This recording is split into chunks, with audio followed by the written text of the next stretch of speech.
నేను మీ Teju. Welcome to my channel. మీ అందరికీ సంక్రాంతి శుభాకాంక్షలు అండి.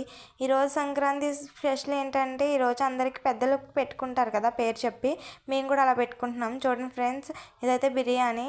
మేమైతే ఫుడ్ ప్రిపేర్ చేస్తున్నాం. వాళ్ళందరికీ పేరు చెప్పి పెట్టుకుంటారు కదా, వాళ్ళైతే ఈ నెలలో చూస్తారు. వాళ్ళ పేరు చెప్పి పెట్టుకుంటే ఎవరైతే చనిపోయారో వాళ్ళకి పేరు చెప్పి పెట్టుకుని ఇంకో ఆమెకి పెట్టుకుంటారు. చూడండి ఫ్రెండ్స్, మేము కూడా పెట్టుకున్నాం అలాగా వీళ్ళందరికీ. చూడండి ఫ్రెండ్స్, ఇదైతే సంక్రాంతి నెలలో చూస్తారు పెద్దలకి, వాళ్ళకి ఏం పెడతారా అని అంటారు చనిపోయిన వాళ్ళకి. మేము కూడా అలాగే ఎప్పుడు ప్రతి ఇయర్ పెట్టుకుంటాం. ఇప్పుడైతే మా తాతయ్య చనిపోకముందు పొగాకు ఎక్కువ కాల్చేవారంట. మా అమ్మ అది పొగాకు కూడా తెప్పించి పేరు చెప్పిన అతనికి ఇస్తుంది. మేమైతే వాళ్ళు కూడా ప్రిపేర్ చేస్తున్నాం ఫ్రెండ్స్. చూడండి, ఒక పక్కన ప్రిపేర్ చేస్తున్నాం, ఒక పక్కన ఫుడ్ పెడుతున్నాం వాళ్ళకి మేము.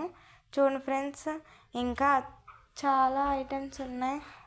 చూడండి ఫ్రెండ్స్, ఇక్కడైతే మా అమ్మమ్మ వేస్తుంది, మా వదిన దేవుతుంది. ఇంకా వాళ్ళకి నచ్చిన అన్ని ఐటమ్స్ పెడతాం ఫ్రెండ్స్. వాళ్ళకైతే ఏది ఇష్టంగా ఉంటే అది.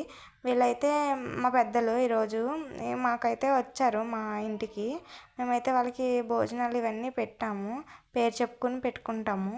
ఇది మాకు ఆంధ్రాలోని స్పెషల్ అని అందరూ ఇలాగే సాంప్రదాయంగా అంటారు. పెద్ద పండుగ అంటారు ఈరోజు. అంటే పెద్దలకు పెట్టుకుని పిలుచుకొని పేరు చెప్పి పెట్టుకుంటారు.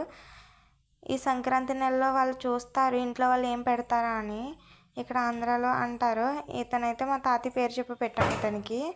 ఇతను కూడా తింటున్నారు. పోయే ముందు తాంబూలం గటా ఇస్తారు ఫ్రెండ్స్. ఇక్కడైతే మా అమ్మ పొగాకు తాంబూలం మళ్ళీ ఫ్రెండ్స్ ఇతనైతే మా తాతయ్య పేరు చెప్పి పెట్టాం కదా, వెళ్ళే ముందు పెద్దలకి తాంబూలం ఇచ్చి కాళ్ళకి నమస్కారం పెట్టుకుని వాళ్ళు అక్షంతలు వేస్తారు, దీవిస్తారు.